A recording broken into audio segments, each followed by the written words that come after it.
Okay. I can hear you now. Yeah, I can hear you. Can you hear me? Yes, ma'am. I can hear you now. Okay, fine. That's fine. Okay, fine. Very good afternoon to everybody, and I thank the staff, the principal and the staff of the nursing college to give me an opportunity like this. And just let me know if I'm not audible, okay? I'm audible, I suppose. Yes, I am. Yes, I get it. They will mute herself. Slide they'll move. Yes, she will mute herself. Okay, fine. Yeah, she's muted. Okay, fine. So we are just going. Yesterday, I think there was a comprehensive discussion on the pregnancy and the COVID mothers. As all of you know, that it is a pandemic, and pandemic, it just doesn't mean that it's world over. It also means that all of us should know about it. Like among the healthcare workers, whether be it a doctor, be it a nurse, be it anybody paramedic, are also supposed to know all about the pandemic. As you all know that everybody knows about remdesivir. So when a common man can ask you about remdesivir, I think we should be little above them as such. So okay, so yesterday I think most of the topic were dealt by both Dr. Rajkumar and Sangeeta. So I would like to just touch upon few things, and we all know 2021 has been more devastating than the 2020 as such, and we have come across quite a number of pregnancy. I think we have also operated about over 100 pregnant ladies, and we have treated them. And the most the problematic this one about the COVID now is DIC, disseminated intravascular coagulation, and that's as such common in pregnancy, and it gets worsened in COVID with pregnancy. So we need to be very careful about it. And the other problems with COVID and pregnancy is the renal failure. And as such, hypertension is complicating pregnancies. And on top of it, if she sits with the COVID, it'll be worse. So it's just like adding fuel to the fire. So anything what happens to a pregnancy as such is a complicated one. And on top of it, if the COVID comes and sits, it will be even worse. So what we do in the aims of our antenatal care is just to reduction of, sorry, just going a little faster. So it just, okay. So reduction in the transmission of COVID. We always believe in the prevention than treatment.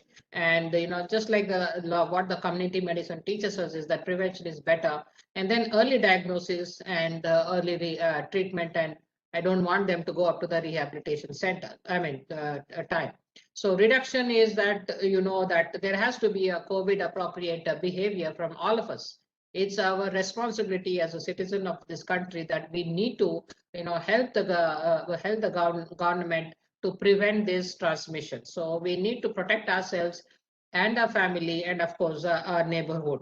So provide, and if at all anybody has any symptoms, don't hesitate. Don't keep telling that we just got it just because of the small. I went out, it was raining, so I got it. It should not just, don't neglect. No procrastination on this. So get the test done as and when required, not unnecessarily. Don't go get it done every other day. Oh yeah, my neighbor coughed, my neighbor sneezed, I'll go get it. No, that is also not required. ICMR guidelines is very, they have given a proper guideline whom to test and whom not to test. So don't get it done just because somebody sneezes and coughs next to you. And our thing is also to provide a safe intrapartum and the postpartum care is also important for us. So yesterday, I think Sangeeta madam has spoken all about the antenatal visits. So for all practical purposes, you should just think that every pregnant woman who comes to us is potentially positive. So we have to take care of ourselves also and her also. We don't need to probably call her very often to the hospital. I don't call them, so as much as possible, her visit to the hospital should be till minimum. You call her, give her a number of tests, tell her to come and show the reports tomorrow, day after. Don't do that. So you kind of gather all the investigation on the same day so that she comes and gets it done from morning till evening. She finishes the test and the report showing and she goes back and she comes back to us. Even the WHO has given us only 6 antenatal cares to be done. So the important, but at the same time, don't miss. Just like today, just now, when a lady said she has missed her first trimester screening. She can have a baby without a head, she can have a baby without a limb.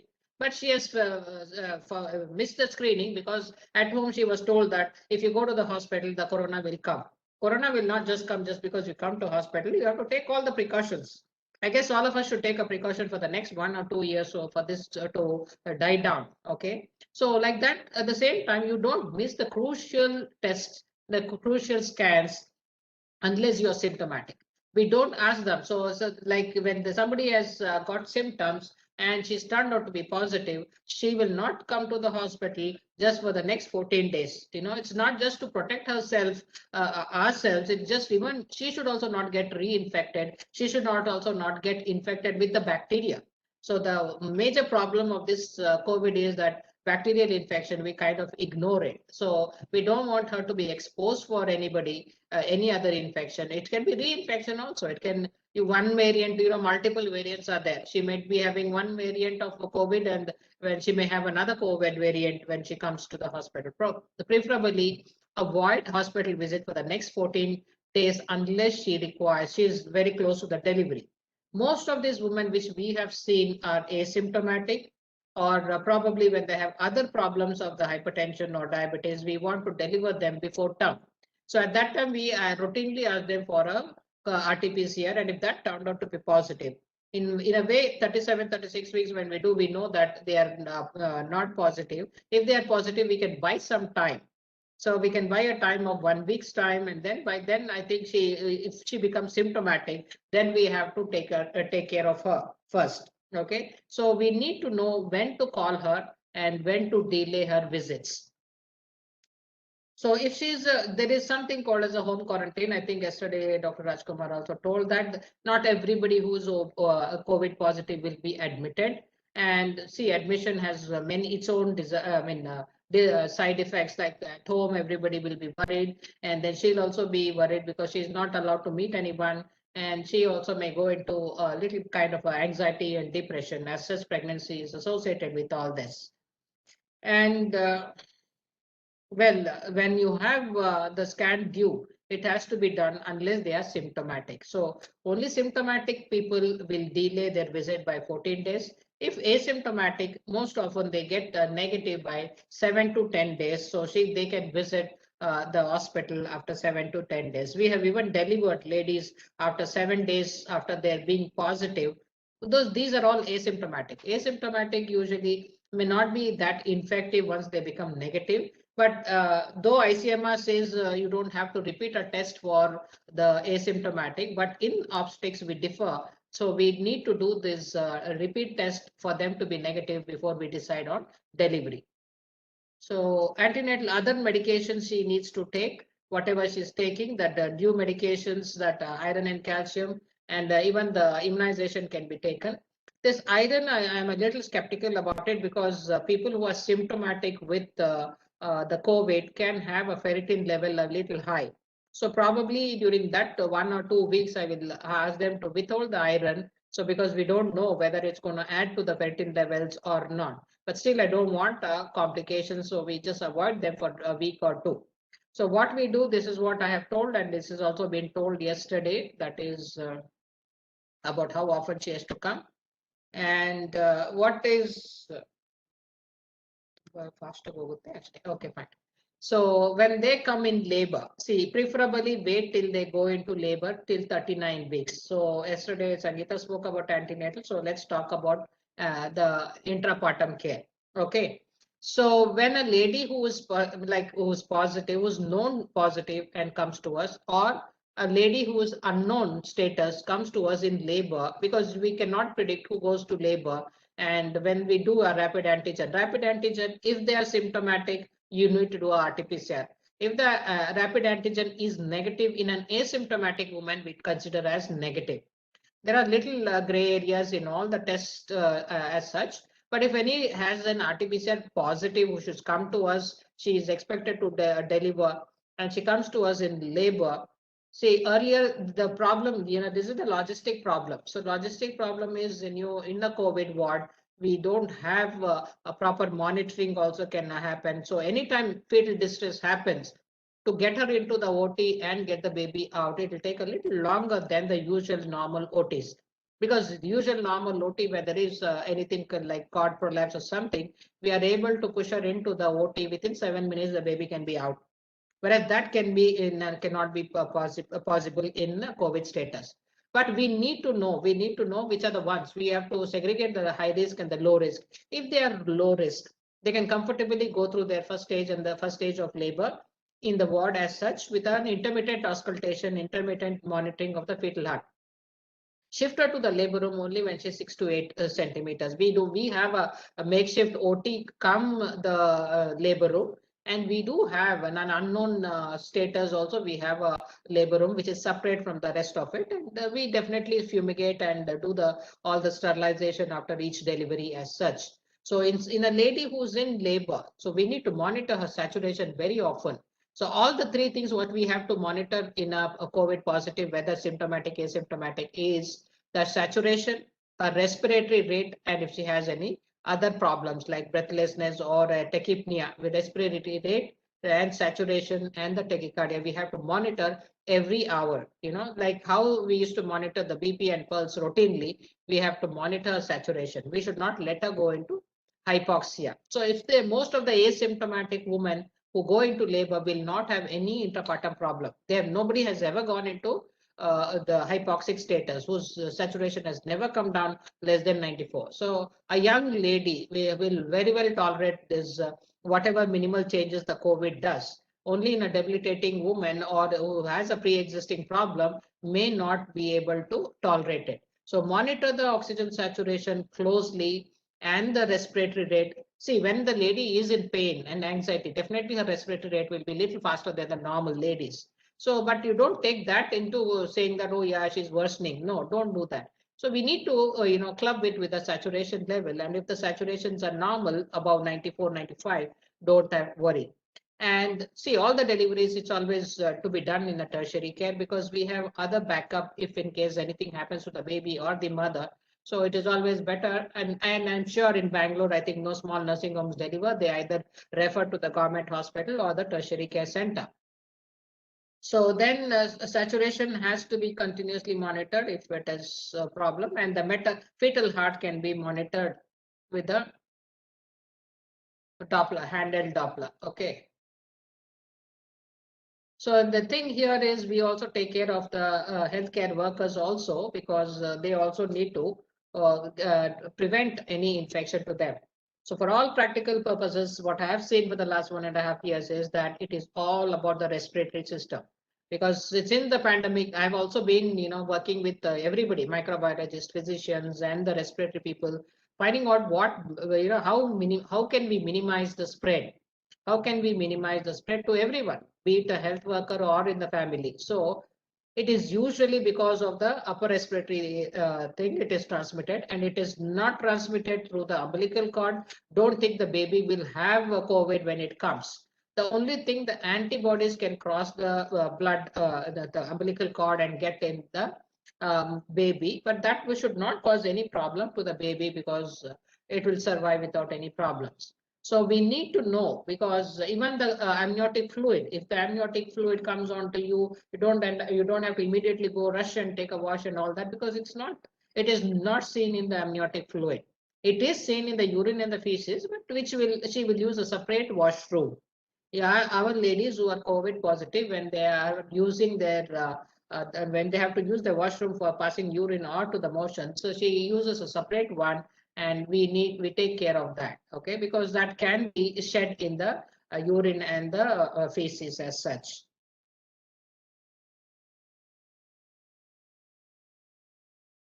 So this is all about the antenatal care, and we'll see anybody who has a risk factor, they need to visit us more often. And so I just told you, continuous fetal monitoring may not be possible, may not be feasible in all the setup, and an intermittent auscultation is good enough. So we need to. So everybody will ask, we'll wait for the labor pains to occur, we'll wait for this day, that day. No, a planned delivery is always better than a hurried delivery. So I tell them, see, we need to plan it so that in case if you come in the night and if you turn out to be positive, then it will be a chaotic situation, how to get the baby out and all that. So it is always better to get it done. We always get it 38 plus to 38 to 39 weeks. We get them, we evaluate them. If there is no risk factor, we'll wait till 39 because induction of labor is not contraindicated and induction of labor will be more successful when they are near term. So 38 weeks, if we get a RT-PCR done, if they are negative, good for us. If it is positive, we have time for her to become negative in 7 to 10 days so that we can cross the 39 weeker and deliver them normal. As far as possible, yesterday even Dr. Rajkumar was telling that it is better to deliver them vaginally than cesarean unless indicated. The obstetric indication is what is required for a delivery by cesarean. Unless if you think that she has a little oligoamnios, she may have fetal distress, then if for the logistic purposes, we might have to take up, means your threshold for cesarean should be low. You can't just say, okay, now the fetal heart picked up, I'll wait for another half an hour, another 10 minutes. No. If there is a recurrent deceleration of the fetal heart, it is better to decide earlier than late because I don't want asphyxia. And the saturation level is very important for the mother because even the babies can be hypoxic if the mother's saturation is less than 94. So in a severe condition, we had, I think in April, we had one lady coming at 34, 35 weeks with severe COVID, and her saturation was between 70 to 80. She was put on NIV, but then delivery is mandatory, even though she was 30 to 34 weeks. The delivery is mandatory. One is for the baby's sake, because baby also may become hypoxic and then have we may have a fatal demise inside the utero. And also delivering the baby will reduce the burden on the diaphragm and the respiratory will be much easier. The respiratory system for the the ICU people to handle the respiratory system is much easier because the burden of the term uterus will not be there. So an emergency delivery is mandatory when the saturation is falling, both for the baby's sake and for the mother's sake.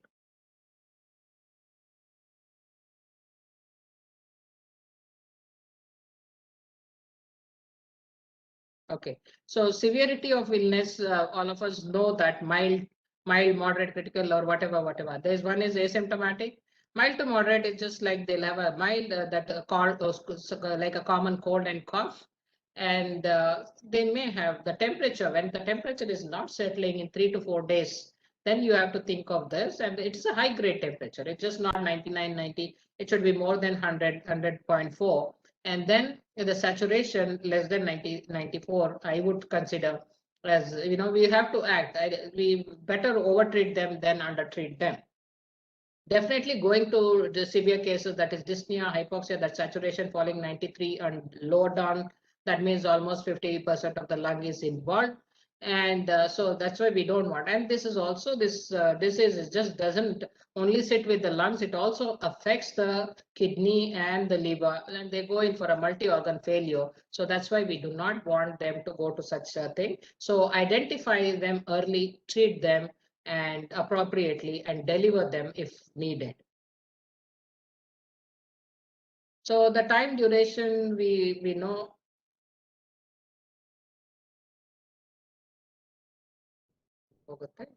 Okay. So you should always have, like anybody anybody neighborhood also will have some mild symptoms, cold cough. You don't delay your, either testing or the treatment. According, if you go by this dates, very small dyspnea, the mild cases will take 5 to 8 days. In a median time, when they go into the RDS, you don't let anyone go to the RDS. That is 8 to 10 days. So what exactly happens is here, this is the disease of all the like immunoglobulins, that antibodies, and these are the things. Then the inflammatory markers, this is what we call as a cytokine storm. Cytokine storm starts from 7 to 14 days. So the damage done by these cytokines or that inflammatory markers is more than the virus as such. Virus would have died down. The virus would have just disappeared from the body by 7 to 10 days, but the damage it has done will further last for about 14 days. That's why we don't allow anybody to come to the hospital for 14 days once they are symptomatic. Because unless they are, unless the saturation coming down, you can't tell them to sit at home with a saturation of 90. Just a thing, just parameters to know whether the respiratory symptoms, just to score them, whether they come under mild, moderate, and severe. This all may basically depends upon the saturation level, and of course, age. We don't have anybody more than 60 and all that. We have young ladies, so they tolerate this mild hypoxia pretty well. So this is the yeah. So the scoring is a little okay. So okay, fine. I think this mouse is a little faster than me. Okay, then what should we do?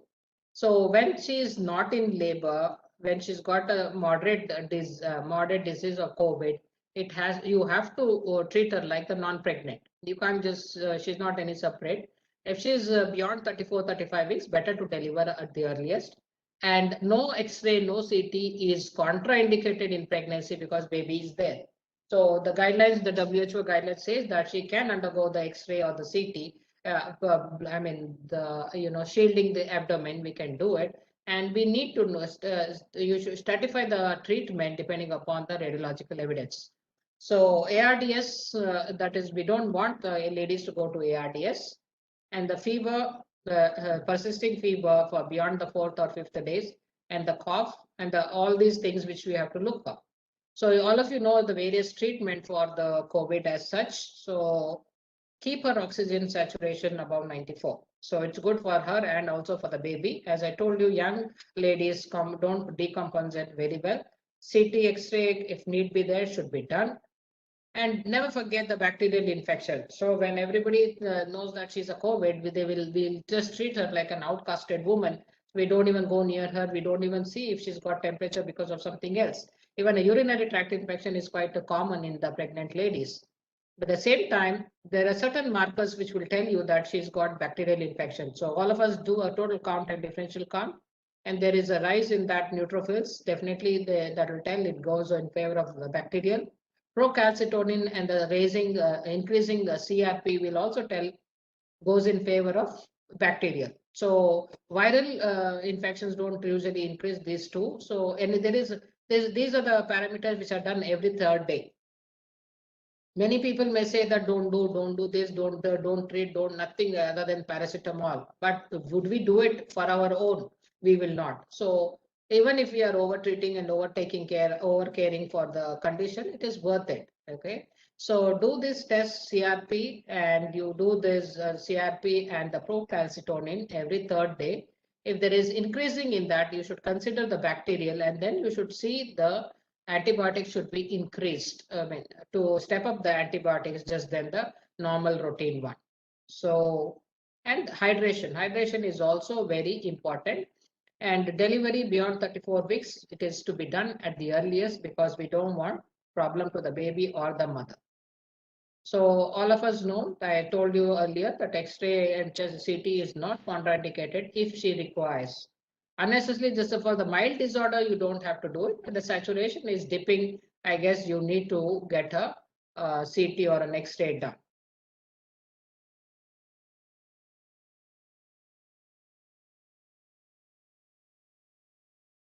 So this about a normal, this is what we are looking after. Even in the mild cases, when you're going into labor, these are all the things which you have to look for. Any saturation falling, a respiratory rate going, but at the same time, you should see it is not because of the pain she is increasing.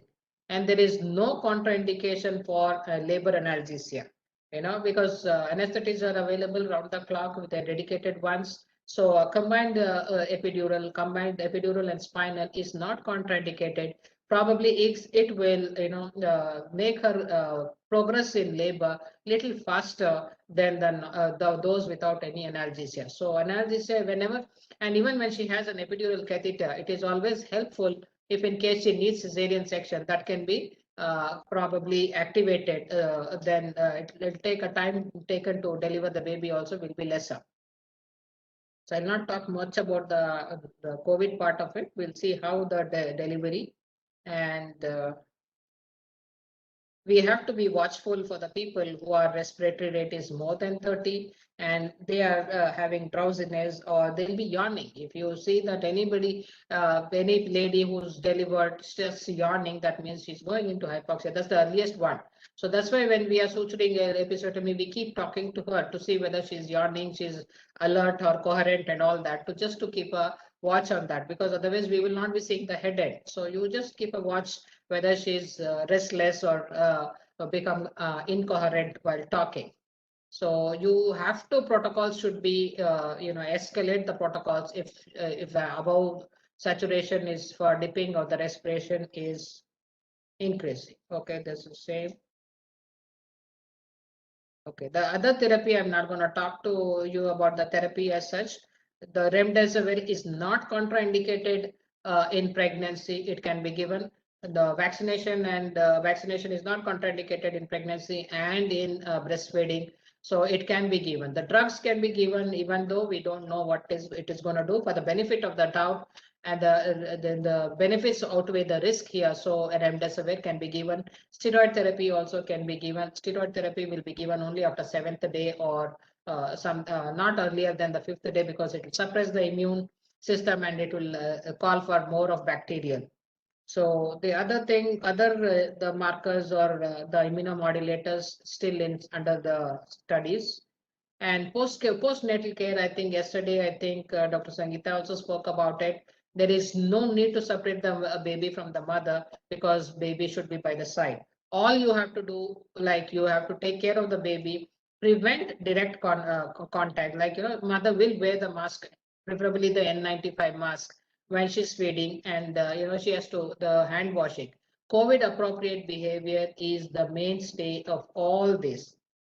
Whether you give drug or no drug, your COVID appropriate behavior is very, very important, so that prevent the transmission to the baby while feeding. So I always appreciate that the baby to be by the side of the mother, and she'll take care. If she's positive and if she's symptomatic, then it will be kept at a distance of 6 feet or the 3 meters.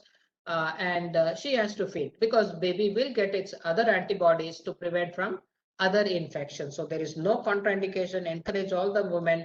And I have always, initially last year, they were keeping the mother separate, the suspected one and the positive one, they used to keep the baby away. I don't agree. The only thing is the babies, if it is nursery is very far off, then it will be a problem for the mother. Mother can even go for depression, keeping the baby away. So keep the baby with the mother, provided she will be in a separate room. She cannot be in an open, that Nightingale kind of a ward where plenty of other people are there. So postnatal mother should have a different postnatal ward, wherein you don't have those severe cases. It's a mild cases, mild or asymptomatic cases are kept. So contraindication to the breastfeeding is not there, and babies are not being infected just because they are born to a positive mother, but they do after 24 hours, and they probably even repeat it on the 3rd day for the babies, the RT-PCR, and most of them have remained negative, a very small amount, because RT-PCR does not say that you are infective. It just says the presence of the virus. It's not going to affect the babies. No babies have had any deleterious effect. Those have been found positive also.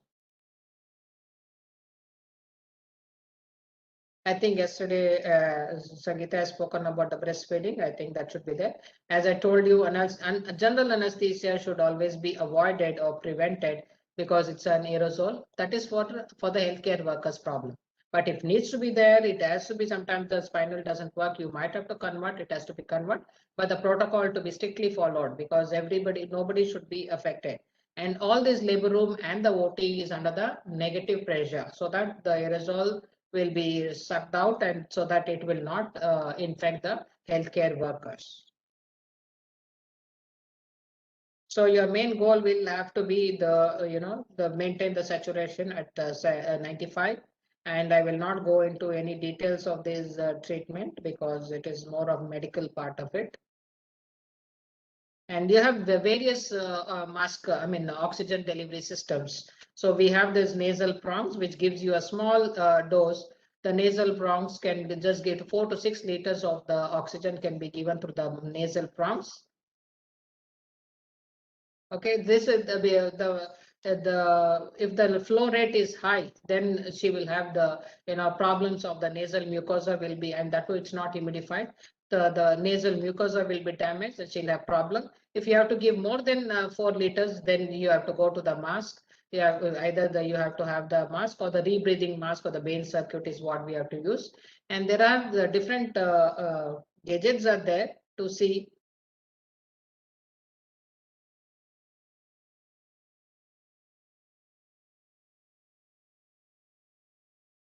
So maintaining the oxygen, this is what in the nutshell, need to be seeing that oxygen is maintained and delivered. Second stage should be cut short. The second stage where either you apply a vacuum or a vacuum or a forceps, so that she does not, because her efforts also will be less. And she, when there is a second stage, there's Valsalva maneuver will be done, and she's definitely is going to breathe out very loudly to you, and then to prevent the transfer to you to the healthcare worker, and also to prevent exhaustion to the mother who may be a little hypoxic, and her second stage may not be very effective. So you might have to cut short the second stage with either a vacuum or an outlet forceps. And all you have to do is either for us and for anybody, all of us also should take care that we don't contract, we don't spread, and COVID appropriate behavior is mandatory for the next 1-2 years. I think that is all. Okay. Right. Thank you.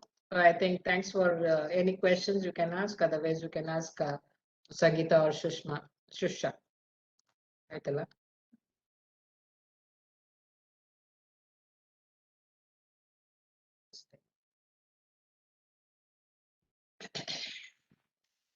Participants may now ask your questions to Dr. Sujini. Yeah. ಅದು ಎಲ್ಲಿ chat ಅಲ್ಲಿ ಎಲ್ಲಿಲ್ಲ.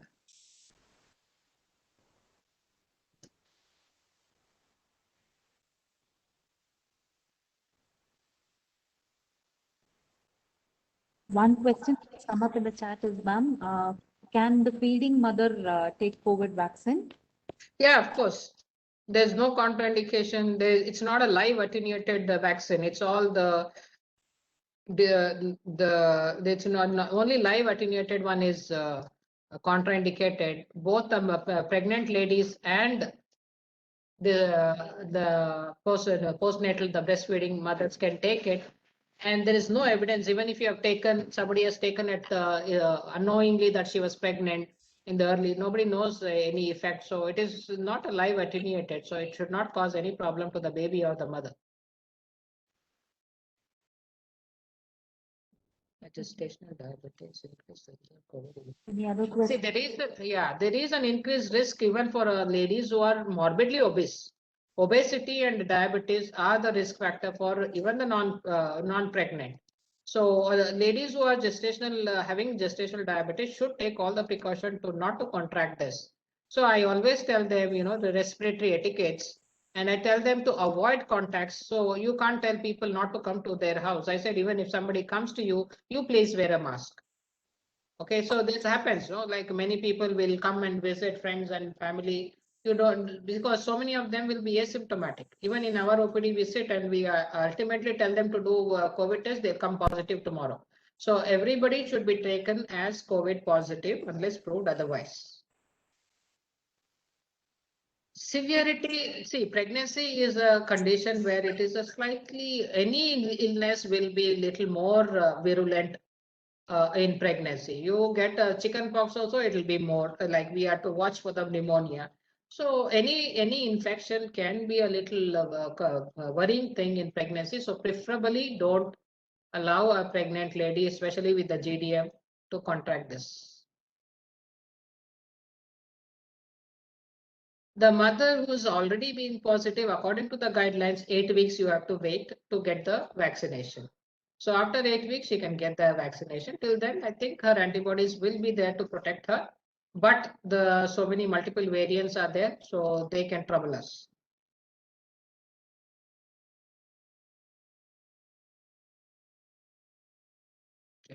One more question come up is related to the same vaccine.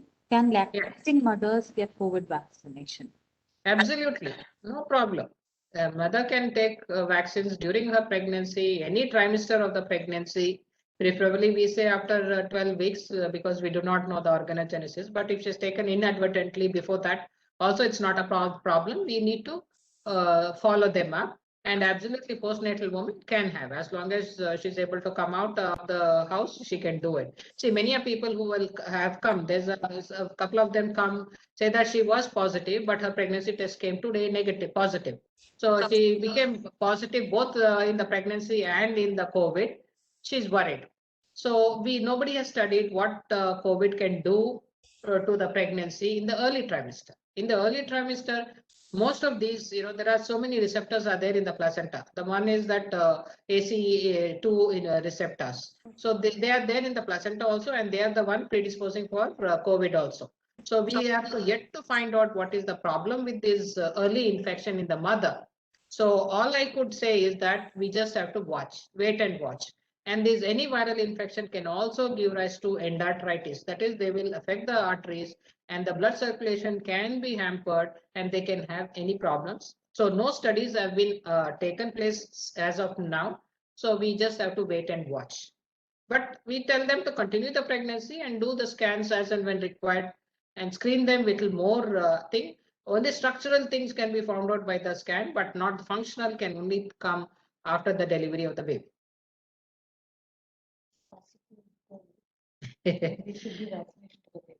Immunization to the babies are not yet approved. Okay, it's the trial, it's on the trial. The US only has done from 12 years onwards, they are giving vaccination. In other countries from 12 onwards. In India, it is going on. The phase 3 trial is going on for babies who are 12 to 16.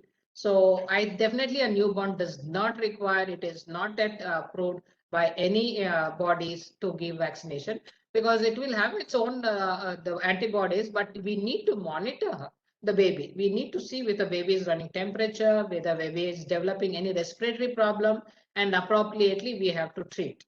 There is no remdesivir also given to the baby. So immunization is not a part of treatment even if the baby is positive or negative. That's a good question. Live attenuated, we don't give when none of the, see, polio drops are not given to the pregnant ladies. We don't give. So all these, whatever given, even your tetanus toxoid, the HBsAg, they are all the toxoids. They are not there. Again, some proteins which are developed and modified. So no live attenuateds are given in pregnancy, whichever condition, not for the COVID, even for the non-COVID. Even anti-rabies is a little one, but for the protecting the mother, we give it. But ideally, the microbiologically, we should not be giving live attenuated one. But if you don't give an anti-rabies, the mortality is 100% for the mother if she gets rabies. So for that reason, we give it to weigh the benefit over the risk.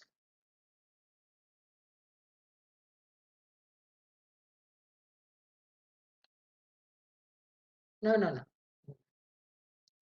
Anything? That's all? Okay, fine. Thank you. Thank you again. Thank you, Nursing College and Shusha and Sangeeta here. And thanks, Madam Sonali also. Thank you. Thank you very much, ma'am, for spending your time and Yeah, coming anytime. to Anytime. No. your knowledge with us, ma'am. It was a very informative session and we got a lot of information from you, ma'am. Thank you so much for being with us today. There's so much to know about it. Still, I'm still also half fulfilled thing, but we continue to do this, okay, till this comes up. Thank you so much, Shusha. Thank you. So the next session for today is on care of newborn of COVID positive women. The speaker for today's session is Dr. SVNS Saujanya. Dr. Saujanya is a neonatologist working with the renowned Fernandez Foundation, Hyderabad.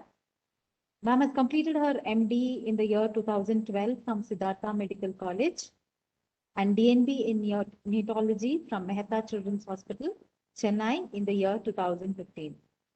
Ma'am is also a lactation consultant certified by Breastfeeding Promotion Network of India. Ma'am has also taken up several advanced courses. Ma'am is also trained in advanced neonatal resuscitation Ma'am has several publications under her credit, and also ma'am has done many paper and poster presentations both in the national and the international platforms. The areas of interest of Dr. Saujanya are neurodevelopment, development of mentally supportive care. Another area which is very close to Dr. Saujanya's heart is breastfeeding, and she's a strong supporter and promoter of breastfeeding. Over to you, ma'am. Am I audible? Yes, ma'am. Yeah, actually, a very good afternoon, everybody. I'm not able to share. Yeah, one second. Yeah, now you can share it, ma'am. Yeah, sure. So let me first share it. Yeah. So is it visible? Ma'am, it's visible. One second.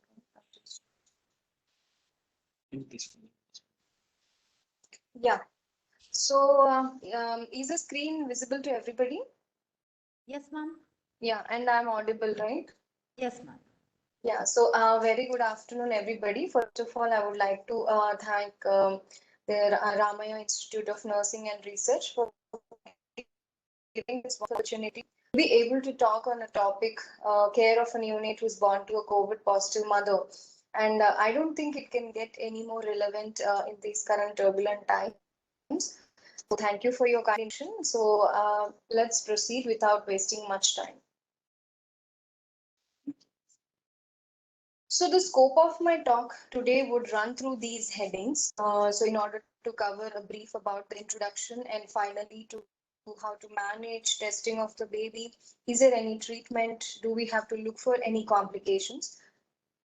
So when we talk about this COVID-19 pandemic, this is caused by a severe acute respiratory syndrome coronavirus 2, so which is also called as SARS-CoV-2.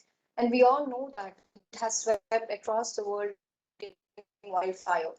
And our country especially has been battling the second wave very badly for the last couple of months in the most unexpected form. And still we are trying to cope up with it. When we talk about pregnant women and neonates, they are particularly vulnerable to this infection. That is because we have a lot of unique challenges with respect to their management. So what adds to this problem is there is so much of unfamiliarity about the consequences of this novel virus. And also there is not much of data available with respect to COVID in pregnant women as well as neonates. So there is so much of indiscrimination with respect to the management. And there is no uniformity and ambiguity with respect to the obstetrical as well as neonatal management. So we have a latest CDC surveillance report, which states that around 2.6 to 4.3% of neonates, they tested positive when the mothers had COVID infection within 14 days before delivery. But it makes sense to say that highest risk of infection to the neonates is when the mother acquires infection very close to the delivery. So now the diagnosis of perinatal COVID, be it in the mother or in the baby itself, can cause a lot of fear and panic. So there is a lot of need for psychosocial support, and the communication needs to be direct, transparent, and consistent. Most importantly, with respect to neonates, I think we should have a positive tone with a sense of reassurance because majority of the cases so far are mild. Another important aspect that cannot be ignored is the possibility of infection in the husband or the partner, and it has to be addressed as per the hospital policy because we allow the partner or the spouse into the labor room and also to be with birthing along with the mother. So there is a chance if the person is asymptomatic and positive, he can spread around infection in the hospital. So this has to be considered. And sometimes we have situations where antenatal counseling about neonatal outcomes has to be done, especially if we anticipate a very preterm or an extreme preterm delivery for some maternal reason, or sometimes there are certain maternal risk factors which ask for an immediate, imminent delivery. So in such situations, whenever we have to do antenatal counseling, we can think of having a teleconsult or video call at that time in order to avoid the exposures. So the next question is, what happens if the mother is COVID positive? So what is the most important fear as a pediatrician? or a neonatologist would be, is it transmissible to the baby? So if at all transmission happens, what are the various routes for it? So we have three major routes in which maternal COVID can be transmitted, or it's postulated. So one is intrauterine. Intrauterine is through the placenta, the blood circulation, hematogenous route, sometimes the virus in the amniotic fluid. Though it is less likely, but it cannot be completely ruled out. So initially, when the COVID-19 pandemic started in the first wave across different countries, almost most of the research or the literature ruled out the intrauterine or the vertical transmission, what we call. But now we have few case reports which are available now in this second wave of pandemic throughout the country, that intrauterine vertical transmission is still possible. Second thing is intrapartum, that is during the process of delivery. So there may be maternal secretions, maternal blood, or the feces, which can be contaminating the baby's respiratory tract, and baby may inhale these aerosols and the virus. And it is also well known that the virus can be shed in the feces of any infected person. In fact, for a longer periods, as much as 3 months even after the recovery. And another most important or most common route of transmission to the neonates usually happens if they skip the first two, is the postpartum. So that is, the mother who would still be in her incubating infectious period can transmit the baby after birth through the intimate contact of feeding time and baby time, and also the other family members who are infected can transmit, and also sometimes in a very rare case situation through the healthcare workers. So this diagram beautifully illustrates all the various routes of transmission that can happen. So we can see that intrauterine through the blood or the amniotic fluid, which has the viral particles which are ingested or inhaled by the fetus.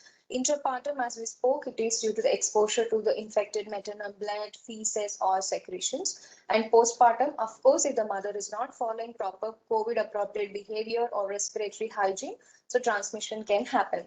Now, breast milk. Till date, there is no evidence to say that breast milk can transmit the virus to the baby and cause disease. So hence, breastfeeding is never contraindicated even if the mother is COVID positive. So now talking about birthing experience, I think so much has been already spoken about, and you have already so much of knowledge about it. So I'll just run through this. So be it a COVID positive mother or non-COVID positive mother, any woman who is pregnant, ready to birth, and her neonate or newborn has the right to quality health care and what we call as a safe and positive birthing experience, so which includes being treated with respect and dignity, having a companion of choice during birthing, clear communication by maternity staff, appropriate pain relief strategies, mobility in labor wherever possible, and the birthing position of choice. So I think I should take this opportunity to restate that we at Fernandez definitely strive hard towards giving this positive birthing experience to all our mothers. So when we talk about the birthing process, what are all the precautions that need to be taken, especially with respect to neonatal resuscitation? As already the obstetricians have discussed, the timing and mode of delivery and anesthesia, they are completely dependent on the obstetrical indication. So there is no need to panic just because mother is COVID positive and go for an elective section. It does not change or improve any of the neonatal or the maternal outcomes. Now the birthing room or the operation theater, it should be equipped as a negative pressure isolation room, and the door has to be closed. Again, this has been emphasized in the previous talks enough, because simple logic behind it is we do not want any aerosol generation, which is likely possible in all these processes. So we need to counterattack that. And we also should have limited number of personnel, only those who are essential for birthing, like the 1 or 2 obstetricians and 1 or 2 pediatric clinicians. All the additional personnel should be ready, donned, and waiting outside the birthing room. So whenever needed, they can pitch in immediately. And careful hand hygiene must be performed by all the clinicians or the nurses before donning and doffing personal protective equipment. And this should definitely include an N95 mask with face shields or goggles, isolation gown, and gloves. And of course, the pregnant woman should wear a surgical mask. A triple layered surgical mask is an essential. So all the neonatal clinicians who attend the resuscitation should don a gown and gloves and use an N95 mask and a face shield. Resuscitation area Preferably, if it is away from the mother, in another room, it is preferable. But if not possible, then we must have a physical barrier like a curtain in between, or at least a distance of 2 meters or 6 feet away from the mother's bed. Usually, the aerosol generating procedures in the birthing room or the labor room would be the T-piece ventilation, bag and mask ventilation, intubation, suctioning, HFNC, that is high flow nasal cannula therapy, or the CPAP, and mechanical ventilation. So if at all the baby requires bag and mask ventilation to establish breathing after birth, so a 2% technique would be preferred in a situation like this, because we want to have a very good seal and reduce air leak. So one person would be holding on to the mask and the second person performs the bag and mask ventilation, so that we have a less amount of aerosol generation and less risk for all the healthcare workers. Now, once the baby, if requires any admission or observation, the transport has to happen in a closed incubator, and we should have a predetermined path. That means the staircase or the lifts or the pathway or the hallway used for this should be separate from a normal non-COVID area. So again, this is a pictorial representation of what I have just told. So if you can see on the left side of the figure, there is a birthing room and the mother is being delivered. She's put on her mask and we have a very minimal staff there, and the obstetrician also has been completely done in an appropriate PPE. And now coming to routine practices after delivery, like delayed cord clamping, breastfeeding, skin to skin contact, all these are not contraindicated unless there is an indication to separate the baby other than COVID. And if you can see on the right side of the corner, you can see that the neonatal team also is perfectly equipped with PPE, and they are using this 2% technique for the bag and mask ventilation. You can see that. And also the prepared people are standing outside the room so that they can enter whenever the necessity arises. There is no change in the steps of the neonatal resuscitation program, like the initial stimulation followed by the positive pressure ventilation, and then going for chest compressions, adrenaline. So these indications and steps do not change, and they are as per the standard American Academy of Pediatric and the Indian NRP guidelines. So most important points to remember is suctioning of airways is a very common procedure done in a neonatal resuscitation room, but it generates significant amount of aerosols. So it should not be routinely performed even if there is a meconium stained amniotic fluid. So this one habit we need to change when we are actually attending the birthing of a COVID positive mother. So sometimes when the baby requires medications like adrenaline during chest compressions and resuscitations, normal protocol is that till we get an intravenous access, we give it off the first dose in the endotracheal tube itself. But here it is preferred to go for an intravenous route, because again, when we are trying to give a medication to the ET tube, we have to dismantle the ET tube from the bag or the T-piece or the ventilator. So this again, disconnecting the ET tube or ET circuit multiple times can actually cause again dissemination of the aerosols into the atmosphere, which is not preferred. And if we have the facility of HEPA filters, we have to place them at the exhalational ports of all these manual resuscitators or the ventilators. Always choose for a closed ET suction circuit if the baby is on a ventilator. Now, if the baby has breathing difficulty, what we call as respiratory distress, in such situations, it is preferable to use a CPAP over the HFNC, because HFNC uses flows more than 2 liters, usually sometimes 5 to 8 liters per minute. And there is a lot of leak that happens around the nasal cannula. So almost 50% air leak happens, and this again can generate a lot of aerosols. Always, whenever a neonatal resuscitation is attended in case of a COVID positive mother birthing, it's preferable to have a person who is most experienced attend the delivery. The reason for this is that if at all baby requires intubation, the person would be able to do it in the shortest time possible, so that we avoid the exposure as well as the aerosol generation. And in case we do not have this expertise, probably having a help of video assisted laryngoscopic intubation also cuts down the time. So this is a model resuscitation chamber which has been created. So you can see that the warmer, baby is placed in the warmer, and on top of it, this modified chamber, which is made of plastic material, and it has various holes to allow for the entry of the arms of the forearm arm of the resuscitator. So the resuscitator or the doctor can stand behind the chamber, still give positive pressure ventilation, can go ahead with chest compressions and so on and so forth, so that protected against the aerosol associated exposure. So now if the babies who are born to the suspected or proven COVID positive mothers, they are sick and have to be managed in a separate isolation nursery. So this isolation nursery has to be pre-designated. It has to be away from the routine NICU or the SNCU. And all the neonatal beds must be placed with a distance of at least 1 meter from another.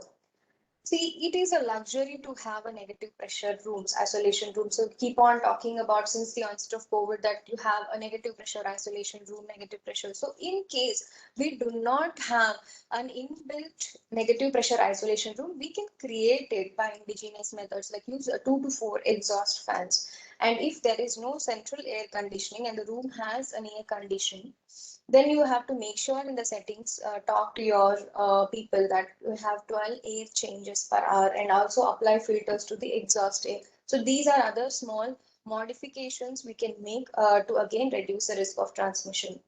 And if possible, if there are any healthcare workers who are more than 60 years, preferably not take care of these infants. And regular disinfection, of course, it cannot be underdetermined. Regular disinfection of the walls, the floors, the warmers, the incubators, the equipments like the phototherapy units, the infusion pumps and syringe pumps and so on and so forth have to be done.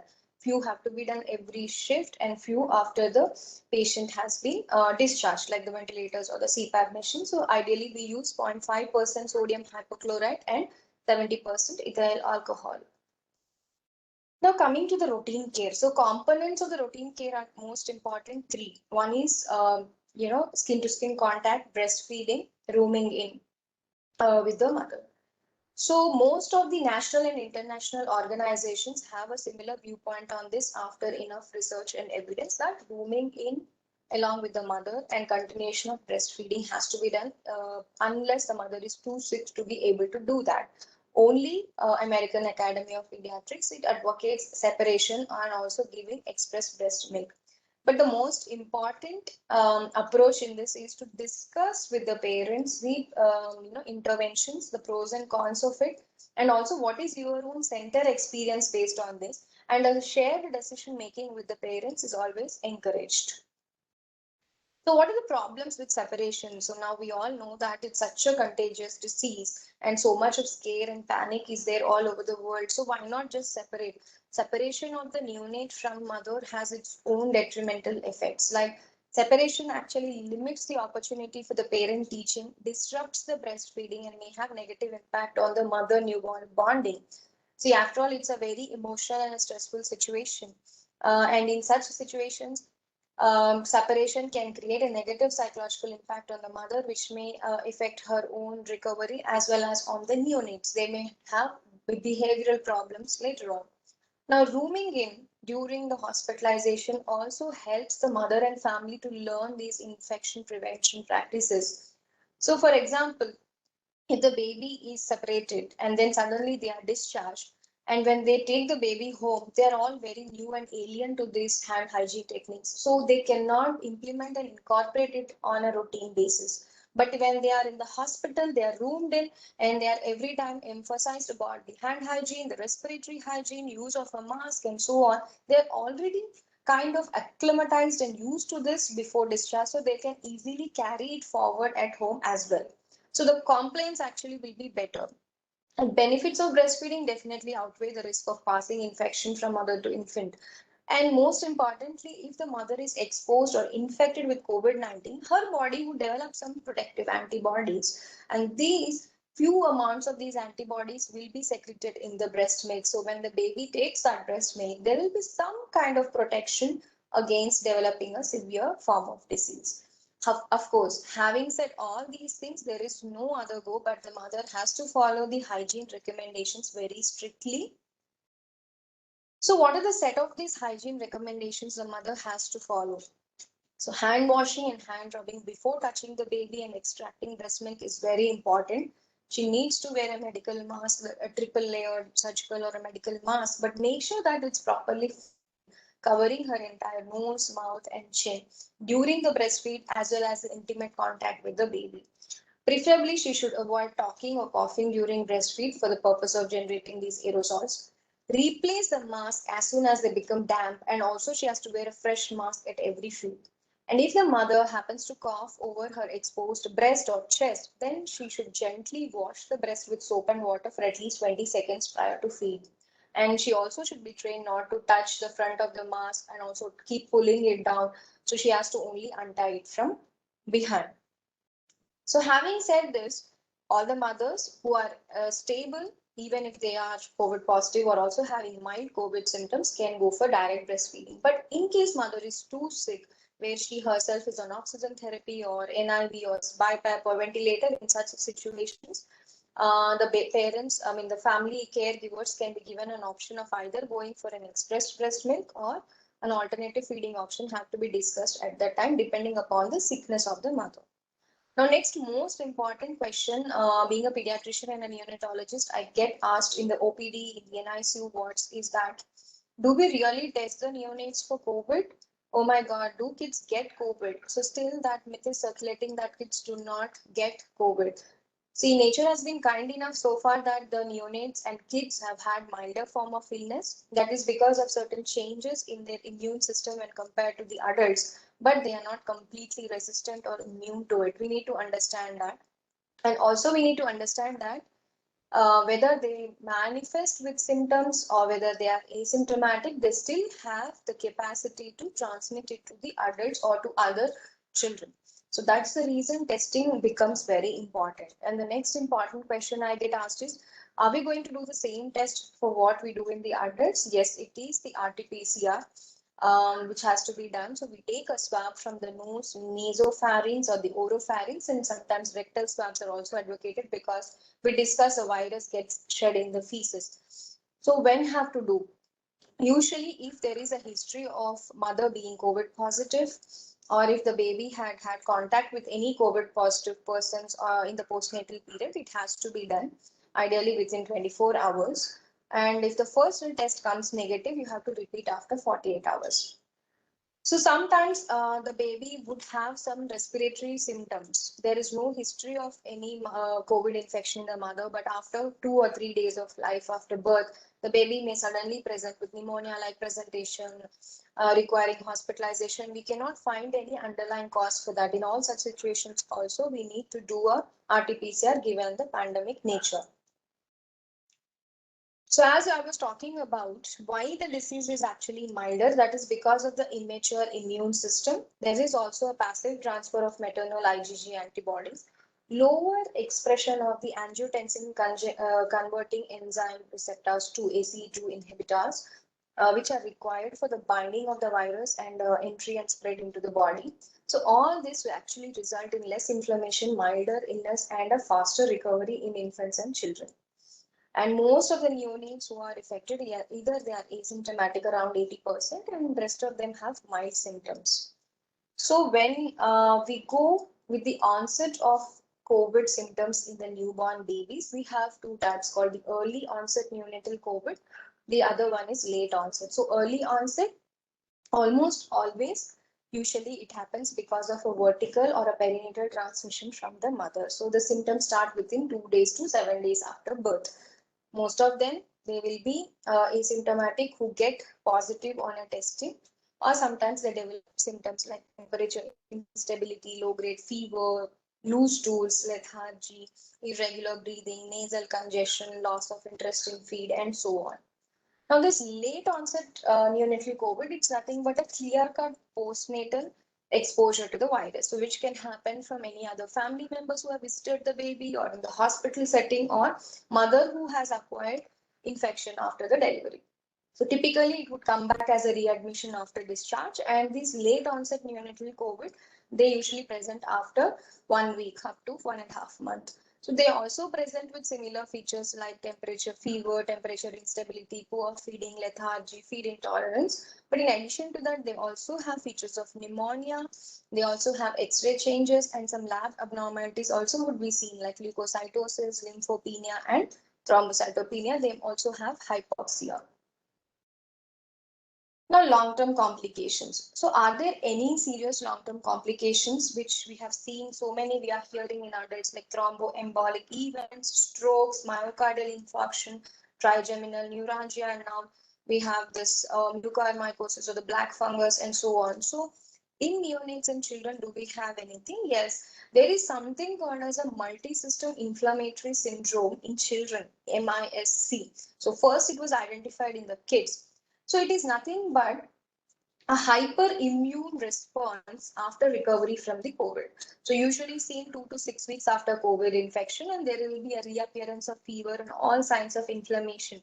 And laboratory parameters also will be sky roof.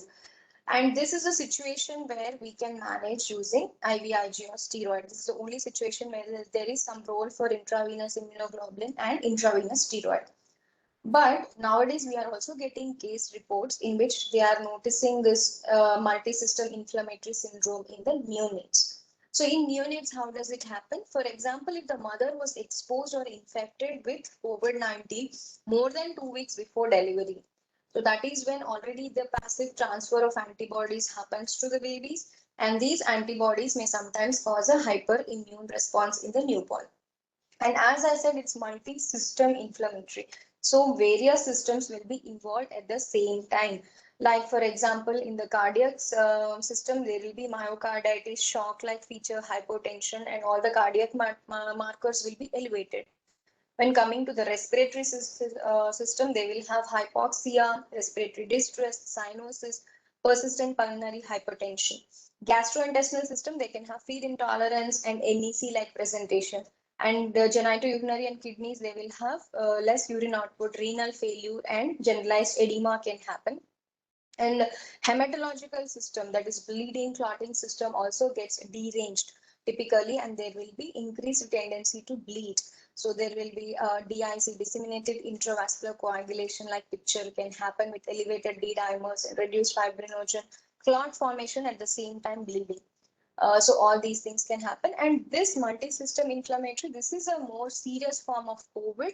And it is not because of the direct infection or the viremia, but it is because of the antibody mediated response. Now, when we talk about the previous thing, that is the neonatal COVID, what is the treatment? So the treatment is purely symptomatic. There is no specific drug of choice or an antidote like remdesivir, plasma therapy, or your monoclonal antibodies and steroids. They have no role in case of a neonatal COVID. So what we do is, if the baby has fever, we give antipyretics. If the baby has respiratory distress, then we have to give either oxygen, CPAP, or mechanical ventilation if severe, and then maintain the temperature, adequate nutrition, looking at the protein, calories, and also temperature stability. So this is all the symptomatic management we do. So there is no role of any of the drugs which are postulated outside, like remdesivir and all. So when can we discharge these babies? That's another question. So these stable neonates who are roomed in with mother can be discharged at the time of mother's discharge. So usually it will be between 24 to 72 hours, whether based on whether the mode of delivery was normal vaginal delivery or it was a cesarean section. Now, if the stable neonates who could not be roomed in because mother was more sick can be actually discharged by 24 to 48 hours after training one healthy attender or the family member about feeding. And before discharge, definitely, irrespective of their RT-PCR status, we can immunize them with OPV, oral polio, BCG, as well as hepatitis B. And there is no change in the immunization schedule. And what we do is always instruct the family members and warn them about the danger signs. So the baby can be COVID positive, but still can be asymptomatic. So there will be certain danger signs that the parents need to look at home and immediately bring it to the hospital if they notice any one of those danger signs. So what could be these danger signs? So one is a fever, which is more than 38 degrees Celsius or 99 degrees Fahrenheit in a neonate. Second thing, poor feeding, dullness, lethargy, excessive sleepiness, persistent vomiting, loose motions, loose stools. Baby is not passing urine. Baby has any kind of rash all over the body, bluish discoloration of the fingers and the toes, fast breathing or the rapid breathing or what we call labored breathing, respiratory distress, cough, and also baby develops any rhinorrhea or any nasal congestion. So these are all the symptoms, in which case they find any, they have to immediately bring the baby to the pediatrician or the neonatologist. Most of the times, if the baby is asymptomatic, doing well, we prefer to visit the baby, follow up the baby on a teleconsult and video calls, where we can look into whether the baby is feeding well, the activity, jaundice, and all can be visually inspected on a video call or a teleconsult. And if needed, we can ask them to come to the hospital. So this flow chart, it ideally summarizes what I have been speaking for the last 20 minutes. So whenever we have any pregnant woman who is confirmed COVID-19 positive or suspected COVID-19 positive for birthing, so preferably a negative pressure room, mothers should be wearing a triple layer surgical mask or a medical mask. Neonatal resuscitation, it should be preferably 2 meters or 6 feet away from the mother. Least number of personnel who are present in the birthing room. All the providers should have an appropriate personal protection equipment. Resuscitation guidelines according to the AAP or the NR India guidelines, and transport always has to be done in a closed incubator. Now, after delivery, if the baby is asymptomatic and still COVID positive, then we have to give routine care, rooming in, breastfeed, aseptic precautions, close follow-up till 14 days, because this would be the isolation period from the birth onwards, and appropriate PPE for all the healthcare workers. If the baby is asymptomatic and COVID negative, again, there is no change. There is routine care, rooming in, breastfeeding, discharge as per the normal criteria, and routine follow-up. If the baby is symptomatic as well as COVID positive, immediately have to shift the baby to the isolation nursery, which again should have ideally a negative pressure room, appropriate PPE, and bacterial and viral filters, the HEPA filters which I was talking about, and use of aerosol box, closed ET section if the baby is mechanically ventilated, CPAP over HFNC if the baby has respiratory distress, and follow. Whereas the symptomatic baby but COVID negative, then we have to treat them as per the standard NICU unit protocol guidelines. Aseptic precautions still need to be followed during all the aerosolized procedures, because it can be a false negative report in view of early illness. And we have to strictly follow up these babies later for development of any of the complications like the multi-system inflammatory response syndrome. The take-home message would be targeted prenatal, birthing room, and postnatal care optimizes the outcomes in the perinatal SARS-CoV-2 infection. Airborne droplet and contact precautions should be followed when attending deliveries and in all aerosol generating procedures like the suction and endotracheal intubation. Infants born to the mothers with COVID-19 should be tested for the SARS-CoV-2 at birth or as soon as detection of a contact with COVID positive person. And mothers with COVID-19 can breastfeed their newborn babies. So this is an unprecedented time. So it's time for unprecedented kindness. And thank you so much for this opportunity.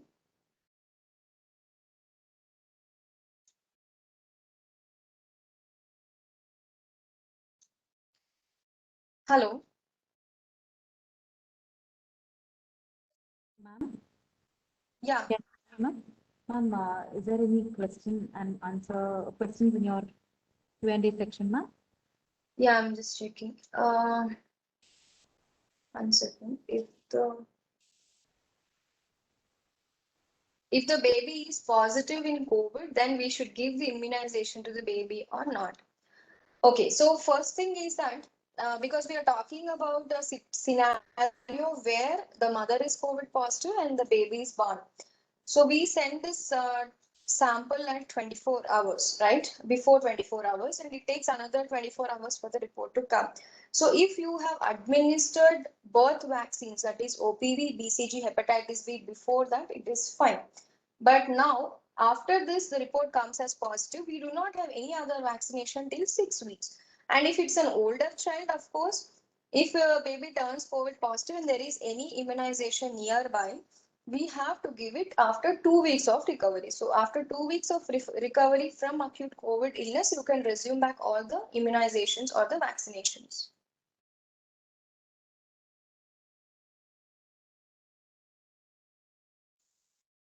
Yeah, that's the only thing I think I can see. Participants ask some questions to Dr. Saujanya if there are any questions. Okay.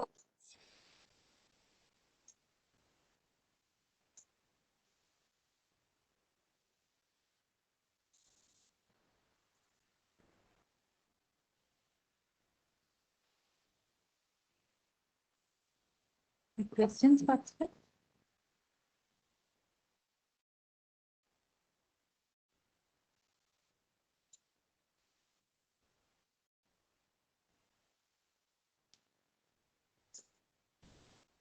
I also have not received any questions here, ma'am. So that means either they understood everything or they didn't understand anything. I would Ma'am, prefer to believe the first thing, hopefully. yes, ma'am, it is definitely the first only. So, ma'am, that was a really informative session, ma'am. We understood completely how the management of the newborn has to be done, ma'am. Thank you so much for spending your time with us. It is a pleasure to have you with us, ma'am. Thank you so much. Thank you, and thank you so much for this opportunity. I think it's always wonderful to interact with audience at a larger scale and share the knowledge. So what I would request, I cannot see the participant list here, but definitely there will be many.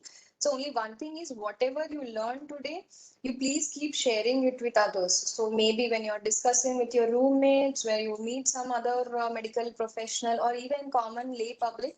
So it's always good and ideal to transfer the right kind of knowledge to everybody, because this is the time where we need to stay together and fight it out together. And so I think sharing knowledge is also one of the weapons and tools in which we can actually curb this pandemic. So please spread right kind of awareness among the people so that they are more cautious, preventive. At the same time, we do not try to scare people about this, but we should not avoid it. So just thinking ki kids don't get COVID, neonates don't get COVID. This belief system will not help them even to look into it. So accepting that, okay, maybe kids can get it, but still, what are the precautions we should do, how to go about it, that will help them to get the right kind of medical care at the right situation and time. So that helps with better outcomes. So that is only one request for all the participants. There were Share the around knowledge. 430 participants with us today, ma'am. Oh, great. Yeah, good. So hopefully they would spread it to at least another 800. So it will help. Yes. Thank you so much, Shusha. It was wonderful actually interacting with you. Hopefully I can get in contact with you hereafter also. Yes, ma'am. Please get in touch with us, ma'am. We're more than happy to have you with us, ma'am. Thank you. Thank you. Have a great evening. Thank you so much. Bye. Bye, ma'am. Thank you, participants, for attending this webinar. It was a great support from you all. Tomorrow onwards, we will have the medical surgical nursing webinars also. I hope you will all join in for the webinars of tomorrow as well. Thank you for all your support and thank you for your participation. Thank you and have a nice day.